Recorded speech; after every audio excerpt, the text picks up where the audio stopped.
Welcome to a new windy wandering. You have seen from the intro that today I am visiting Sheerness-on-Sea, and it's very windy, as I said.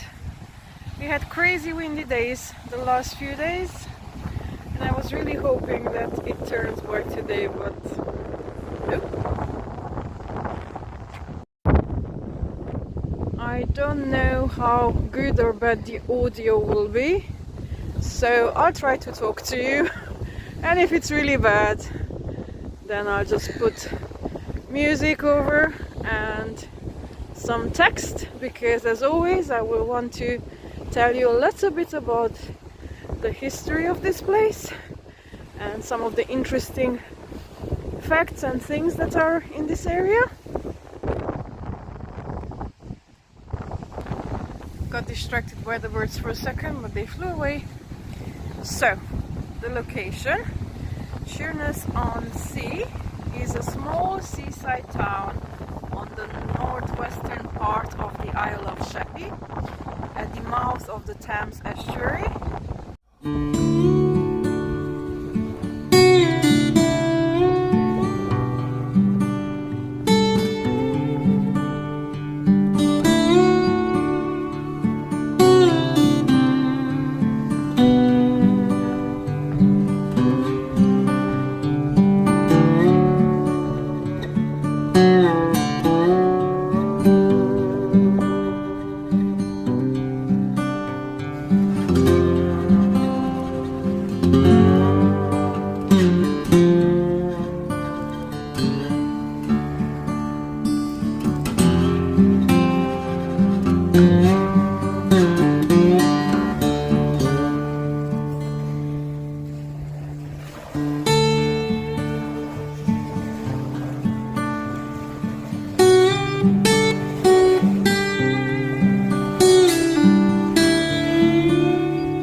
Okay, I had to include this because it is hilarious.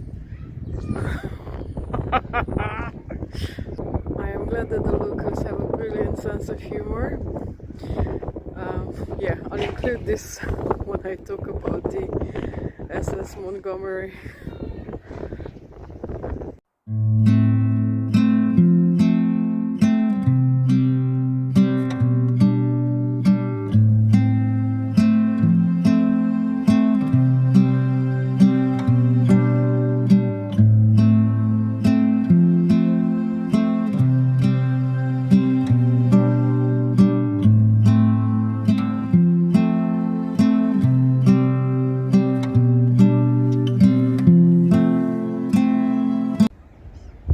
I am moving away from the beach because just a few meters away from it the wind is dying down as there's trees and buildings.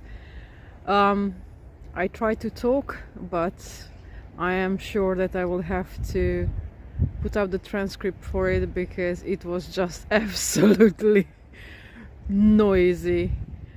Anyway, I'm gonna head to the side which they call Blue Town, and I'm going to try and tell you a little bit about how Sheerness became a town. So let's go. Now, before I take off into the town, I just wanted to include this. This is a tamarisk. I don't know if it's a tree or a shrub, I've not seen one in years, and it is blossoming now. It's absolutely beautiful. Stay in focus, please. I think it is one of those trees that is used in the bonsai art. I need to check my facts, but I think that's what I remember about it. I'm really happy I spotted you. Well, when the dockyard first opened, there wasn't actually a town here, and most certainly not any giant Tesco's and McDonald's and whatnot that awaits us now as soon as we cross from the railway station. Workers initially lived on ships and floating hulks that were moored nearby, but gradually houses began to appear, of course. The dockyard workers were allowed to take spare building materials, and by the end of the 18th century, the first permanent homes appeared. And that was the beginning of the town of Sheerness. Its entire existence was built around naval work. Shipwrights, rope makers, engineers, sailors and merchants all came here to work with the Royal Navy. There's people fishing, and I can see a church tower in the distance. Beautiful. I think the weather's turning, I hope. It's even better from this side. Okay, let's explore the high street a little bit. I'm curious to see if it's the typical shops and stuff like in most seaside towns. There's a bit of a traffic, look at that. Just spotted from the main road on this side street this older looking building. Has an old style lamp as well.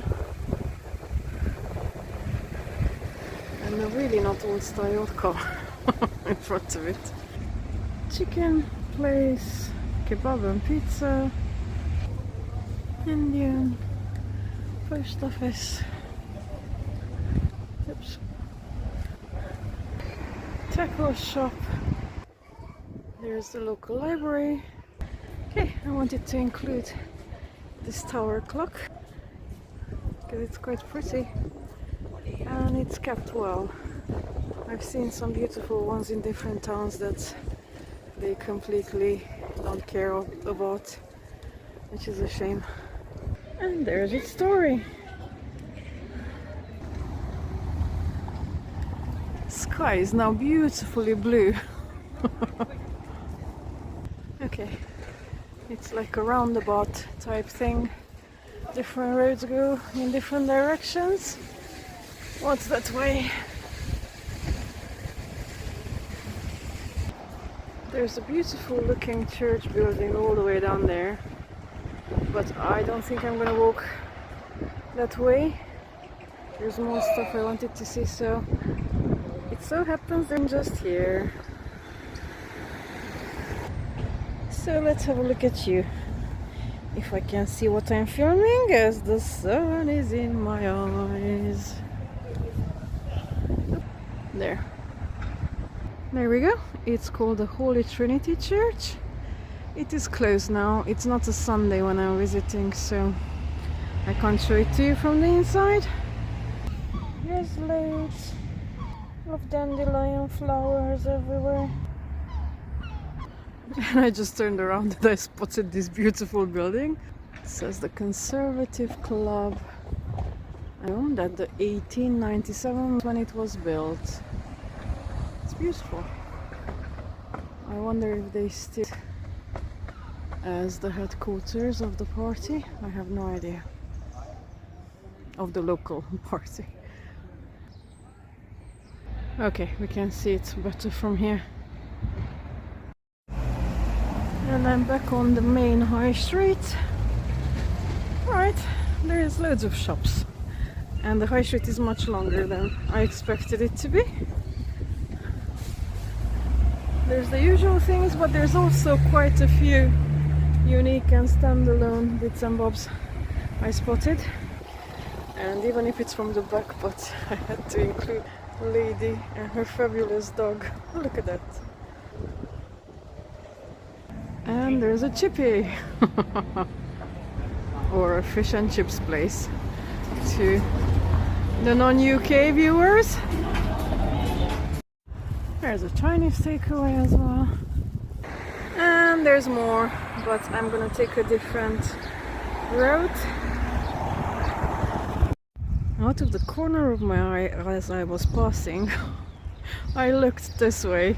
There's a car park, but you can see in the center there's something cool. Look at that building. It is a reconstruction of the Great Mill, which was originally built here at the beginning of the 1800s. They used to grind corn, and obviously it had a lot of ups and downs over the centuries, from fires to all sorts of other happenings, and I think it fell into utter disrepair and maybe was even destroyed, and then someone, or I don't know if it was a society or a person, I need to look into it, reconstructed it not that long ago. The brick base is the original, and then the wooden part has been all redone. Well, it's quite something to see just out of the blue past the car park, don't you think? Quirky. Lovely green area by a main road and beautiful blue skies. Considering how the wind was howling about an hour and a half ago, and now it's not, this is absolutely splendid. Some more pretty blooms. And some more. Some more. Oops. Cars are whizzing by, as you can hear. Right, I came from that side and I showed you the watery bits. There's a little bridge over it, and this water is called the moat. It's not actually a river, but it looks like a large pond type thing. I am not sure, but there's water and I like it. Beside the car noise, it is quite a pretty sight, isn't it? Right, I am trying to make my way towards Blue Town that I mentioned, and I'll tell you more about it when I get to a quieter spot. Just including some of the markers. Got to a big ring road, and here we are, the sign for Blue Town, and it could not be more fitting today with the beautiful blue sky as well. Sadly, the map and anything that was inscribed on it completely illegible, so I hope they redo that sometime soon.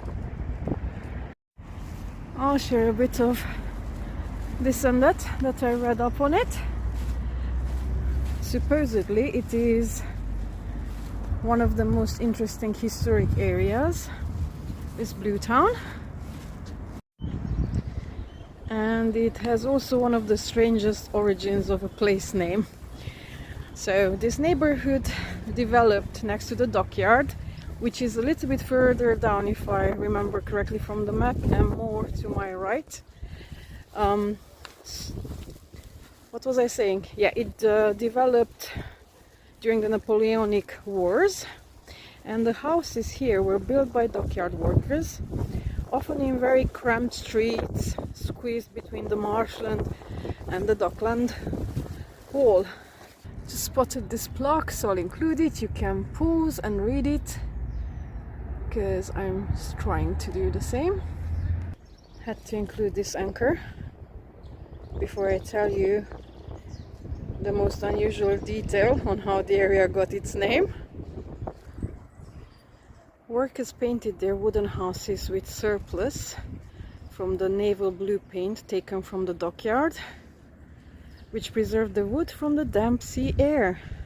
And I just found some blue. Let's pretend that it's from 200 years ago, which I'm sure it's not, but let's. Just came into a little passageway to give you the idea of how crammed the place used to be. Now, because so many houses were painted the same color, the neighborhood, as expected, became known as Blue Town. It was a tough place to live at the time. As I hinted earlier, the area was densely packed, was built on marshy ground, and was vulnerable to fires and floods. There's a nice-ish looking pub. Not gonna go in, but just showing it to you from the outside. Now, at one point it was even separated from the rest of Sheerness by defensive earthworks and the moat. Just trying to zoom up there, which they built because they were fearing the French invasion. Apologies, I get distracted by all sorts, but that thingy just moved earlier on and I was hoping to capture it, but I missed it. There's another blue building here. Again, I doubt it's 200 plus years old, and it's a different shade of blue. But because we're in Blue Town, we must include it. There's another one, and this one is really battered as well. Maybe we can make up some of the things. Barely. And there's another large anchor displayed. Right, there's several pubs as I'm walking down this way. The Red Lion, the Criterion. Okay, these ones have the blue. Okay, that's not a pub. This is where the cinema and the museum and the tea room and all sorts are. I think I'm gonna go in if it's open. Let's see. Well, no such joy, because it's closed. Which is a shame. I would have liked to have a quick look more about the local history of the area. And I stumbled across this beautiful building. I believe this used to be the old court house of Sheerness. We can see the motto and the emblem of the King, United Kingdom. WWII, Monroe, God and my right. Right. I wasn't sure what sorts of buildings I'm gonna find as I walk up this way, so I'm loving these surprises. So all that long wall we passed by, I think that's where the dockyard was inside, and I hope we can get to go in someplace. Though I'm not sure. Another beautiful old building, though it looks, I'm not sure if it's lived in still. Anyway, I wanted to include another lesser known fact, is that Sheerness once had a small but important Jewish community. This used to be a hotel. Well, where was I? Oh yeah, many Jewish families moved here from nearby Chatham in the late 18th century. They worked as naval agents and merchants supplying the dockyard, and for about a century the community thrived here, particularly here in Blue Town. That must have been an old pub, which is now turned into flats. Now, after the Napoleonic Wars, the dockyard shrank and the community gradually disappeared, and the synagogue was dismantled in the 19th century. And yeah, I didn't know anything about this part of their history and story here in Sheerness until I read up on it. And I think I made it out to the other side and the exit of Blue Town. It's the same sign as the one we've seen entering the other side. Yet again, It's illegible. Right, let me pan back here. I was hoping that there's a way through that long fence or to get in someplace, but obviously not, so I will need to trot around back again to see the other side. But before I do that, let's include this anchor as well. This is partially built in with bricks. Beautiful nonetheless.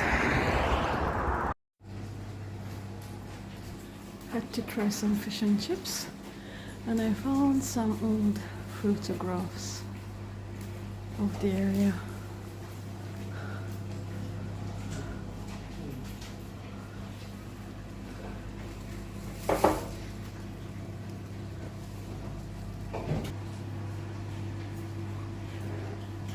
Bluetown fish and chips.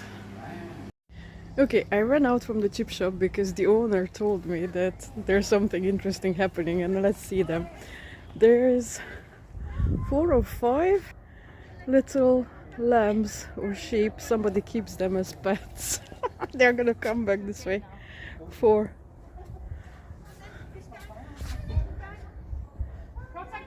Well, the random things you can see, but they're so cute. Come this way.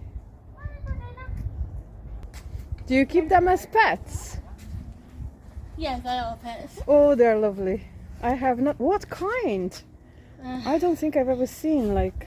Georgina, that one there is a black Valis. Okay. Lola? Lola is a Suffolk cross textile. Uh-huh. Little legs there is a textile, and she's a Welsh mountain. Hello. Aren't you a sweetheart? Oh, well, this is a treat. And hello, you too. You're their friend, yeah? Rolo's mum. Oh. Well, this was the most unexpected and loveliest surprise I got to see here. Thank you for coming back and stopping. One cuddle? Oh, yeah. Oh. Oh. Cod and chips. Let's try it. Right. Everything was delicious.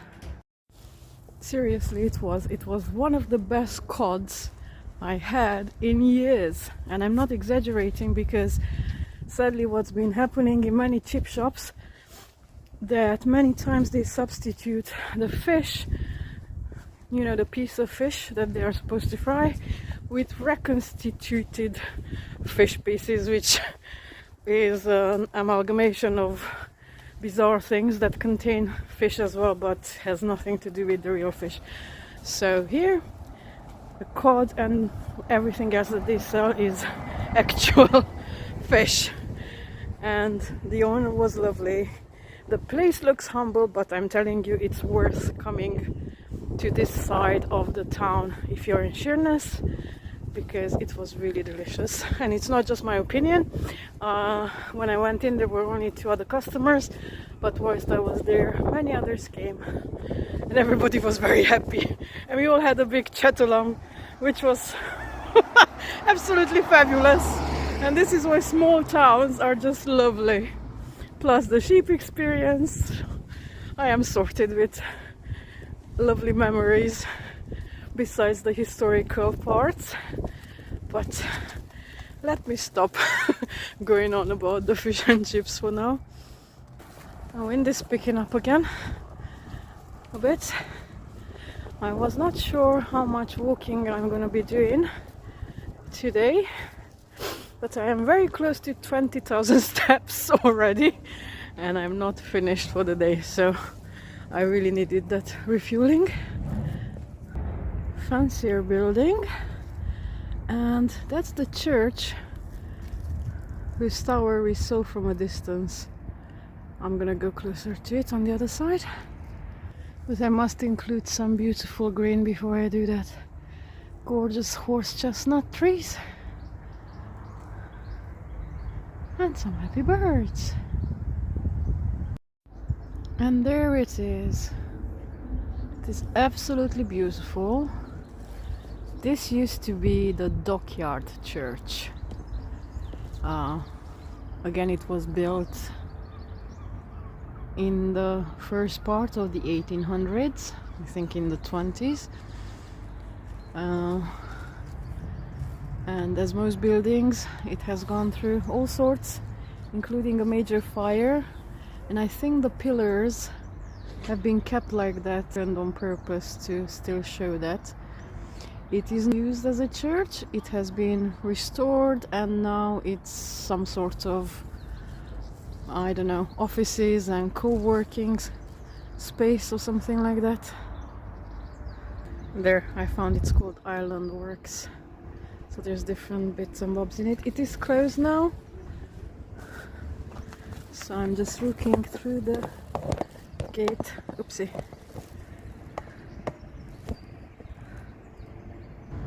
The pillars are fantastic. And from the other side. And if I turn from it to the right, I've been told off not to film. Well, what I'm filming is the edge of the port, because although the Royal Navy Dockyard closed in 1960, the port here never really stopped working. And today the port of Sheerness remains one of the busiest ports in the southeast of England. Chiquita, is that a type of beer? I don't know, I know that I've seen that symbol before. Anyway, the port still handles huge imports of vehicles, timber, fruit and other cargo. Oh, come on, show off. And when I first made my way down to the beach, I could actually see a ship, and I think I captured it for a few seconds. So there's many of them entering and leaving the Thames Estuary, following the trade routes that have been used for many centuries. I found some pretty bluebells, and I'm gonna make my way back to the beach because I would like to spend some more time there. Hopefully it's not so windy as it was in the morning. I'm walking back now on the other side of the road, just across the moat. But I found the food offering to the creatures that live here. Or somebody to do that for them. And it's high tide now, and I'm so happy that the wind has finally died down a bit. Now, what else can I tell you? Sheerness has always lived with the sea. In 1953, one of the worst North Sea storms in British history caused severe flooding across the east coast, including here on the Isle of Sheppey. And since then, the sea walls and the coastal defenses have been strengthened to protect the town. Standing on the seafront today, it's easy to forget that this calm view across the estuary once guarded the entrance to the most powerful navy on earth. And the estuary is that way. Modern Sheerness is quieter than its naval past, but traces of its history remain everywhere, just like I tried to show you. As we've seen, the dockyard walls still stand. Some historic buildings survive from the Georgian naval era, and the maritime landscape, the estuary, the ships, the sea wind still shape the character of the town. It's a place that grew from war and shipbuilding into a seaside community with a fascinating past. Are you getting choppier? Anyway, I just wanted to pan there again. Most of you have probably spotted that you can make out a town in the distance that is Sheerness-on-Sea in Essex.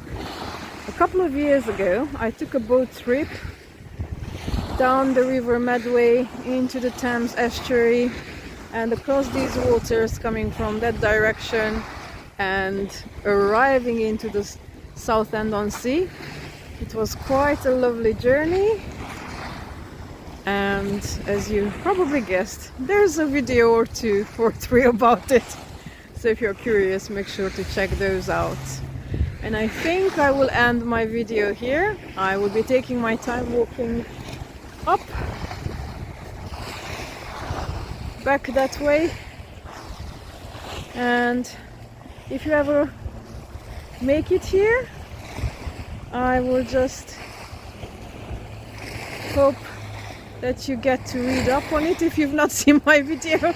But if you have, I hope you will remember that this small coastal town once stood at the heart of Britain's naval power. It has seen invasions, shipbuilding, wartime explosions, and centuries of maritime trade. And somewhere out there, it's somewhere there actually, I'm pointing towards it, a World War II cargo ship still lies on the seabed, quietly reminding everyone that history is never quite finished. I hope you enjoyed this wandering with me today, and if you have not been here, I do encourage you to visit. And as ever, please leave your comments and let me know if you visited, what did you like, what did I miss that was important. I hope that not much. And have a lovely, lovely day. Seaside greetings.